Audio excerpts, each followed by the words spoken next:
wasiirka gaadiidka iyo horumarinta jidadka Somaliland ayaa maanta soo gaaray gobolka Gabiley ujeedka socdaalka wasiirka ayaa ahayd u kurgelida wadada isku xiraysa Kalabeyd iyo Wajaale oo ay shacabka ku dhaqan deegaankaasi Wajaale ay baryahani dambe sheegeen in aanay ku filnayn dhuumahaasi loo sameeyay inay maraan biyaha wasiirka waxa ku helinayay kormeerkiisa maareeyaha guud ee hay'adda wadooyinka maayarka magaalada Gabiley barsaab ku xigeenka gobolka Gabiley iyo qaar ka mid ah xildhibaanada golaha deegaanka degmada Gabiley iyo maayarka magaaladaasi Wajaale kormeerka kadib waxa wasiirka gaadiidka iyo horumarinta jidadku xariga ka jaray wada laga hirgeliyay magaalada Wajaale waxa halkaasina ka hadlay maayarka magaaladaasi Wajaale oo sheegay waxa weeyaan alxamdulillah rabbil caalamiin farxad weyn bay noo tahay maanta wadadii Kabal Stoonka ahayd ee ugu horeysay ee aan Wajaale ka hirgelinay runtii wadooyinka oo aanu sii wadi doono guud ahaan maanta dadweynaha reer Wajaale iyo maamulkii degmada ee localkaba farxad weyn bay noo tahay haddii la yiraahdo wasiir waanu sii wadi doonaa haddii la yiraahdo wadooyinkan iyo wada kale waa markaan daraasinay waxaan ogaanay inuu wadooyinka ka xajmi adag yahay dhagaxani auna kana adkaysi badanayo tan kastana uu qaadayo waxaanu dhagaxan ka keeninay dalka Itoobiya aynu jaarka nahay runtii dhagaxan buuraheena iyo meelo badan uu ku jira waxaanu rajaynaynaa haddii la yiraahdo dhagaxa ku xiga inaan wadankeena kala soo bixi doono haddii la yiraahdo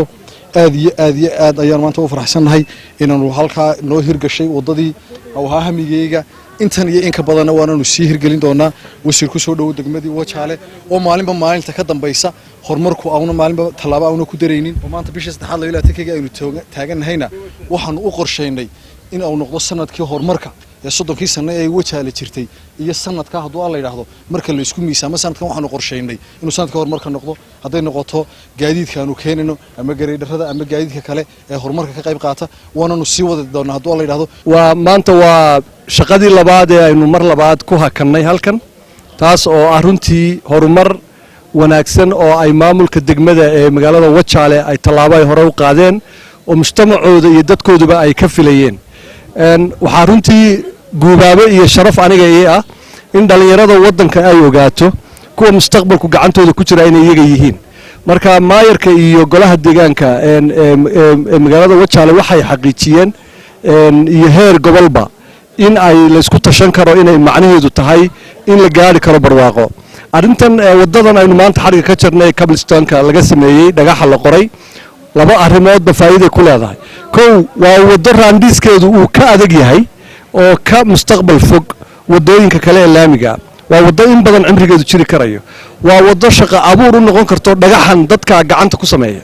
marka mujtamaceenu haday fahmaan shaqo la'aantu hayso waxa abuurmi lahaa shirkado dhan iyo iskaashatooyin dhan oo ka ganacsada dhagaxa Kabal Stoonka oo ka sii iibiyo magaalooyinka Koreya ee wadankeena oo u baahan in dariiqada la dhiso waxaan dhalinyarada guud ahaan shaqo la'aantu hayso aan oran lahaa maskaxdiina tuujiya intaynu dirdhaba ka keen lahayn dhagaxan oo kale wadankeena aynu ka soo saarno shaqo abuurna aynu ka dhigno magaalada Wajaalena waxaan leeyahay iyo maamulkeeda iyo gaar ahaan gobolka dhanba gacmaha aad saysataan baa keenay horumarka midnimadiina iyo isciisayntiina iyo sharaftiina baad ku gaadhaysaan guul waa Saciid Nuux Kibaar Saciid Madoobe telefishinka Ariel magaalada Wajaale dahabshiil oo la jaan qaadaya isbeddelka tiknoolajiyadda kuna fududaynaya hanaanka aad lacag u diri karto waxa uu hadda ku soo kordhiyay in marka aad lacag dirayso aad ku bixin karto kaarkaaga bangiga dhammaan xarumaha dahabshiil ee qaaradda Yurub abka dahabshiil oo aad kala soo degi karto Play Store iyo App Store ayaa ku sahlaya in meel kasta oo aad joogto aad lacagaha si fudud uga diri karto sidoo kale website-ka dahabshiil ayaad si fudud lacag uga dhex diri kartaa goob kasta iyo goor kasta lacag kasta oo aad dirto waxa uu qofkaad lacagta u dirtay sikimo gudahoodu ku helaya adeegga e-dahab ee moobilkiisa gacanta waxa loogu shubi karaa akoonkiisa bangiga dahabshiil amaba waxa uu ka qaadan karaa dhammaan barnaamijyada dahabshiil ee dunida taxalladeeda dahabshiil hawl fudaydiyahaaga maaliyadeed